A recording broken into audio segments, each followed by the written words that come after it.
Harry S. Truman orders the development of the hydrogen bomb in response to the detonation of Soviet Union's first atomic bomb in 1949. Korean War. Truman also sends military advisors to Vietnam to aid French forces. The year is 1950, and this fastback fleetline was on sale at your local Chevy showroom. But before getting into all of it, I'm Jay. Welcome to What It's Like, the automotive channel that inspires you to drive something different. We feature the classics, vintage, some exotics, orphan cars, engine episodes on Wednesday. We talk history, specs, and design of these rolling works of art. If that sounds like a channel that you will totally dig, subscribe and hit the bell icon next to it to never miss a video. This 1950 Chevy Fleetline is currently for sale at Classic Auto Mall, Morgantown, Pennsylvania, which I'd venture to say is the largest car consignor this side of the Mississippi. 8 acres under roof with over 950 cars for sale when recording this episode. There is literally something there for everyone. And get this, anybody can go peruse their inventory. With Christmas coming, nothing says I love you like a classic car. Financing and shipping available. For directions, hours of operation, and more pictures of this 1950 Chevy Fleetline, be sure to click the link below after the show. 1950 Chevy was broken down into 2 model lines, the Style line and the Fleet line. Both could be had in 2 different trim options, special trim or deluxe. Fleet line only came in 2 body styles, 2-door sedan and 4-door sedan. It's important to note that Chevy also offered wagons, vans, a truck line from half-ton all the way up to the big commercial. Chevy offered the Fleet line from 1941 through 1942. A thing called World War II happened. They picked back up in 46 through 52. This was Chevy's fastback offering. For those that don't know, General Motors offered gorgeous fastback cars. All the body designs were gorgeous designs. Real quick, Chevy, Pontiac, Oldsmobile, Buick, Cadillac, just wow. 1950 is more or less a carryover body design that started back in 1949. So let's compare 48 on top, 50 on the bottom, starting in the front. It's important to note that the 48, the 4-door fastback, wasn't really a thing yet. Chevy didn't do that until 49. They did offer a 4-door Fleet line. It just wasn't a fastback. The Aero Coupe is where it's at, in my opinion. Both of these cars are absolutely stunning, in my opinion. The 50 is more streamlined, but the 48 has a lot of different shapes and lines and trims going on. Both have single headlights, both have visors, which I believe was an option. The nose is taller on the 48 versus the 50 is more sleeker. The hood mascot on the 50 appears to be more pointy. Bumpers are different, but the overriders / bumperettes look similar, though different. Grills are different. Moving to the side profile, the 48 also had wood sides as an option. The 50 didn't have that option. Just look at that side molding on the 48. The 50 isn't as bedazzled as the 48, but it still looks great with the bright bits that it has. 50 has gas door, whereas 48 has a gas cap. Also, the 50 has chunkier bumpers from the side profile.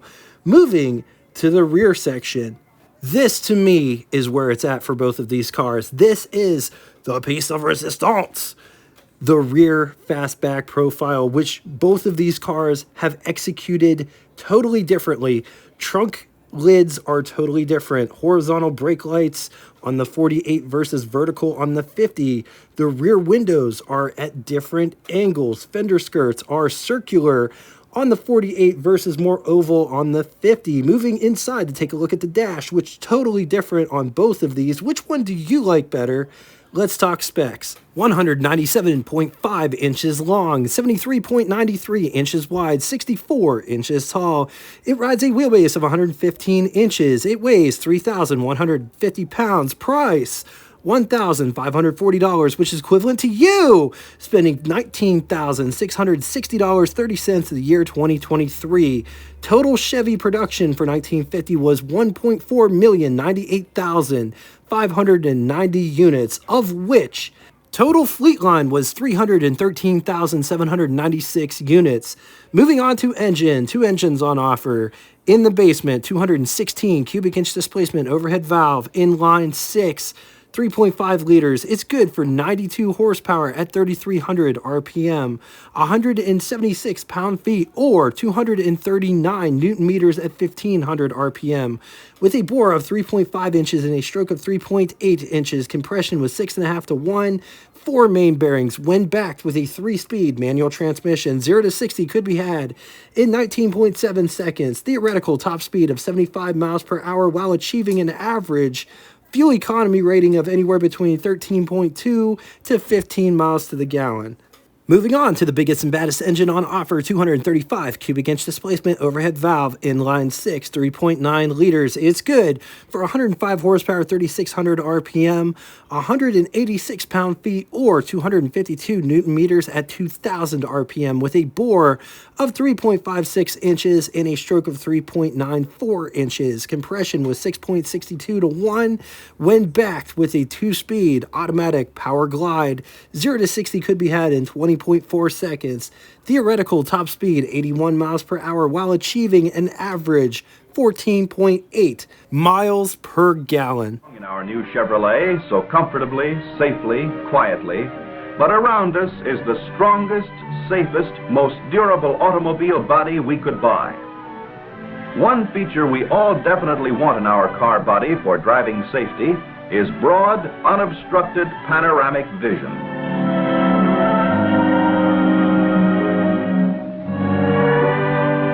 Maximum vision calls not only for large window area, but also for windshield corner posts that are as narrow as possible. Yet they must be strong to support the roof and to help to brace the car body. In Chevrolet's Body by Fisher is the smallest windshield post, offering the best driving vision of all of Chevrolet's competitors. Yet, skillful design and engineering have given almost unbelievable strength. 3 members of special heavy-gauge steel welded into one form a rugged steel girder that will support a tremendous weight. For good vision, the center pillar too must be narrow, yet it must have super strength because it braces the entire body and supports the weight of the rear door. Chevrolet's center pillar is made up of not 1, but 5 elements of special heavy-gauge steel. The result is a steel girder of box-type construction, again a Fisher Body extra where it is needed most. And speaking of doors, don't we all appreciate a door that operates easily and forms a protective part of the body when it's closed? Chevrolet's Fisher Body doors give us the protection of not just 1, but 2 panels of steel, 2 beautifully shaped, reinforced members of steel welded into one strong box-like structure that gives us a double wall of safety. There's an old expression about fitting like a glove. Perhaps it ought to be fitting like the door of a Fisher Body. This is part of the miracle of Fisher Body production. Thousands of hours of skillful planning, of designing, engineering, and manufacturing have been needed so that when door meets body, it will be the best possible fit and pass the eagle eyes of the inspectors. For perfect safety, a window of genuine safety plate glass. Did you know that in its field, only Chevrolet's Body by Fisher provides the protection of genuine safety plate glass all around at no extra cost? Their door handle that used to cause parents worry has been designed for safety. The men who fashioned the hardware for Fisher Bodies have devised a door handle that, with a simple setting, becomes child-proof. This door won't open until the lock is released. Only fine materials are used, materials that have been tested and proved to be the most effective by extensive laboratory tests. Materials that make the car easier to heat in the winter and easier to keep cool in summer. That gives us quiet motoring at all times and protection from road dust and fumes. Yes, in our new Chevrolet, we're as snug as we are in our well-insulated homes, shielded from all the elements of weather and dirt and noise, assured of comfort. Just how well are we insulated against water, for example? Fisher body designers and builders don't rely on guesswork. They find out. Hundreds of gallons of water later, we have the answer. Another Fisher body has passed the test. And now, how will Chevrolet's body by Fisher, with its Unisteel construction, stand up under the supreme test of stamina and rigidity and safety, the rollover test? Here is a Chevrolet ready to be given the test at the General Motors Proving Ground. And this time, we're going to watch the test all the way through.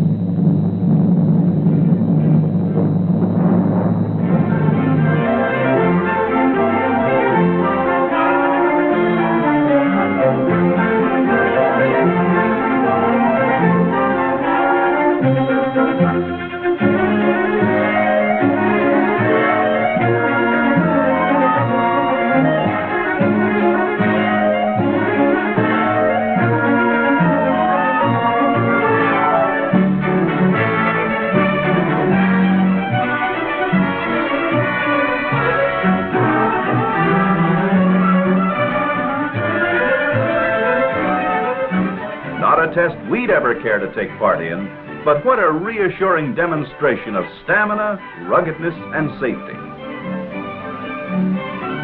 That's the inside story of Body by Fisher. Let's talk styling. Look at the headlight bezels, the headlights coming down into the bumper section. In this grille section, there's lots of textures going on. Just look at how this is channeled inside. And they look like little arrows. Super cool. Running lights and or marker lights. There's lots of bright work on this car for a Chevy. So just look at how this is pushed up in the nose region. Center line coming down into this hood ornament.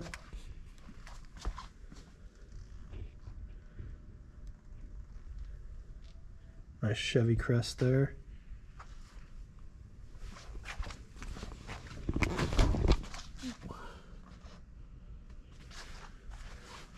Just look at all of the different levels in the hood design. Coming to the fender. This one must have been a rally car or something. It's got a lot of, we call sponsors, quote unquote. But that's really cool. If you know anything about the Great Race, in the comment section below, this one happened in 2018. That's really cool. I've always wanted to take part in that, but the whole Ace thing, that's really cool. And put it in the comment, do they still do that? This one has belt line molding that it doesn't run the whole length of the car. It only goes back to the driver's door. The wheel wells are just rolled.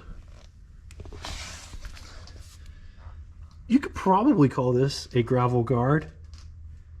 Nice plate here with a couple lines.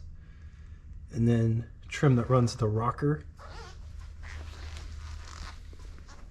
This one has two mirrors, side mirrors. Look at how they're mounted. Also look at the design of the side mirrors. Antenna is on the passenger side. Split windshield. Notice this one does not have a cowl vent.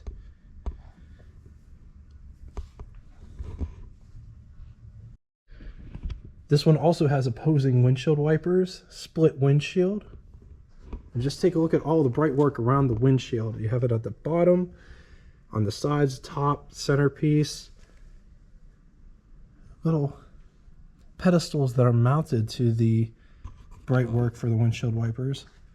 This car does have drip rails. It runs the length of the car, starting here at the base of the windshield and coming up and over and coming back and around. This car also has rain deflectors here, or visors. Maybe you could call these window visors. Everybody calls things different.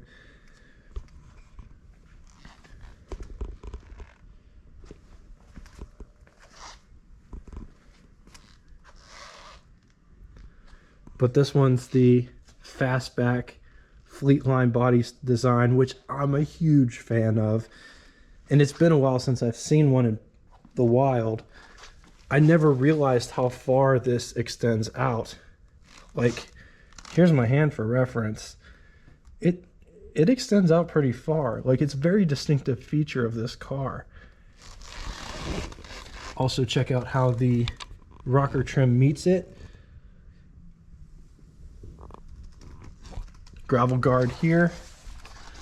The rear wheel well isn't rolled or flared or anything. It's just pretty much straight on. Look at this trim piece that starts here. Actually, it starts way down here. It comes up.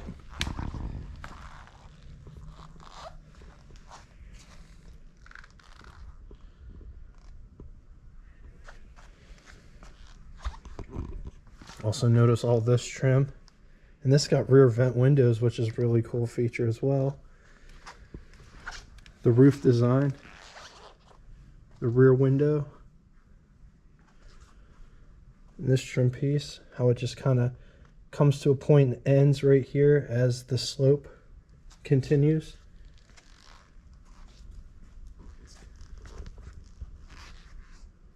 It's so sexy.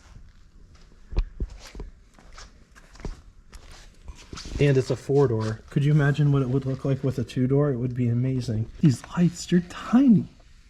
That's only like maybe 3 inches tall. That's crazy. These are the license plate lights.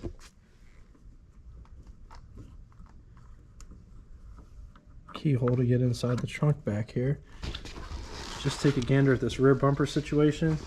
It's got 2 bumperettes. Exhaust tip. Just look how it extends back around here. Gas filler is on the driver's side. Opens like this. Getting inside.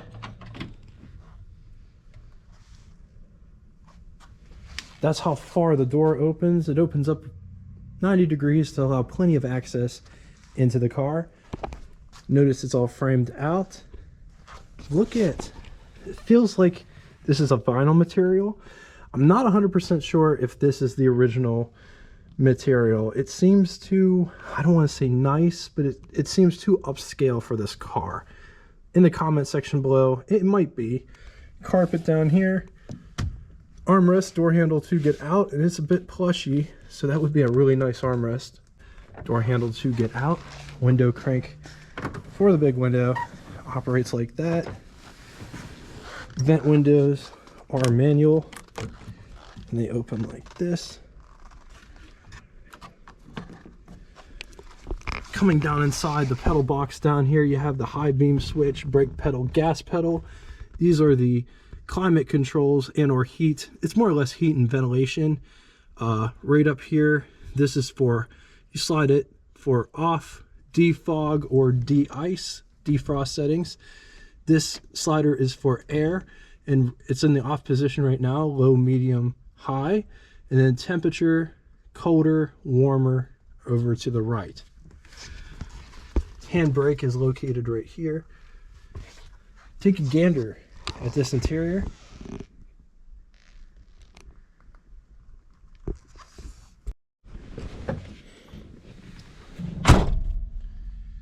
Here is what over the hood looks like. Here's what first person over the hood looks like. It's very nice over the hood impression in this car. It's actually very, very comfortable in this car. There are some added accessories, as there's a time clock here as well as a time clock here for the Great Race. I'd assume they added this nice piece here that has cup holders as well as a shifter for a floor mounted shifter. So they probably did some drivetrain upgrades in this thing, because the shifter would have been on the column, I would think, in this car. Below the steering wheel, there's tons of room to put my hand between the steering wheel and my lap. And the only reason I show this is because if you're the same size as me, which is 36 in the waist, you'll fit in this car beautifully. And if you don't fit in the car, it's not very comfortable to drive the car. On to the button switches and knobs, starting on the left and moving right. Headlights just below that looks like an aftermarket switch, perhaps for an electric fan or something like that. Starter button, choke, coolant temperature, gasoline gauge, amp meter, oil pressure, speedometer with odometer right below it. Windshield wipers, hand throttle, key, radio, which notice it's mounted vertically, clock, ashtray, lighter. Up above, there are sun visors, and they're pretty good sized. There is an aftermarket rear view mirror here, as well as another sun visor over there. On to the glove box test. There's our test subject. Here's my hand for reference. Here is the glove box in question.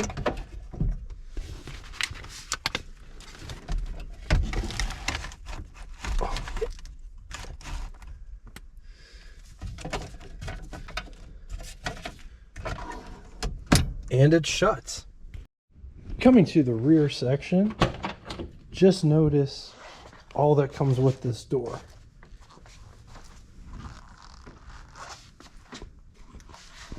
Also the design. Got rear vent windows, which I think is super classy. Armrest, door handle to get out, window crank for the big window. It operates like this, and it goes all the way down, as well as door locks back here. Just look at all the space you have back here. The door doesn't open as wide as the front. Here is what the front looks like from the back. Let's take a quick gander at the pillar to glass ratio. It's pretty good in here. The seat profile is rather interesting. It sits upright and then it kind of cups back here.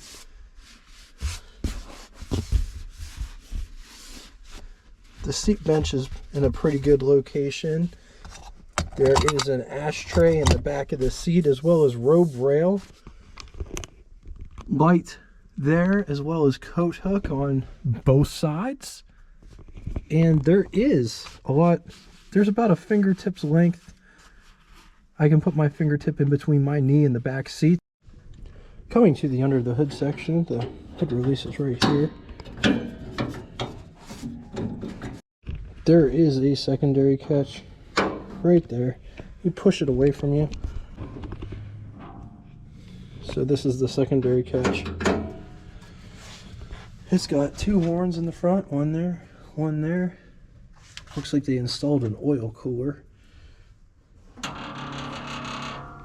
Inline overhead valve 6 with an oil bath air cleaner. Here is the pipe for the heat and ventilation to draw fresh air from outside. Generator.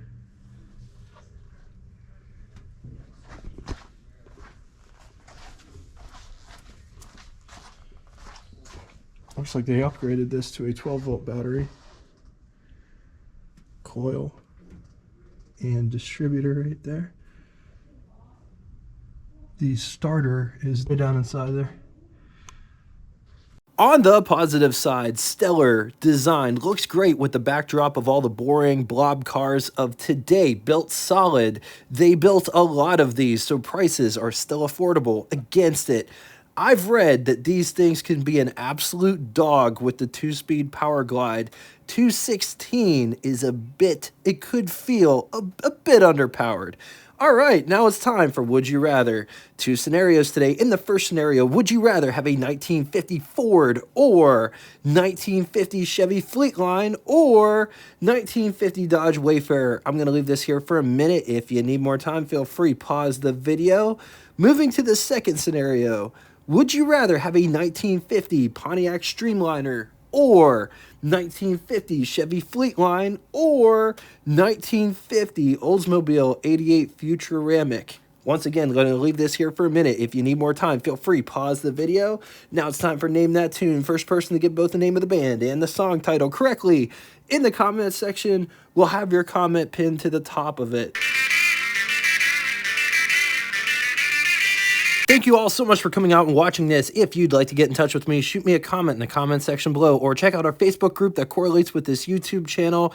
I call it the After Party. Gives you the opportunity to share your ride stories, pictures, experiences, whatever you'd like to share car related, you can share on there. If you'd like to talk to me one-on-one, more private, intimate conversation, send me an email. All of it will be linked in the description below. Just know I appreciate all of the support. And until next time, toodaloo!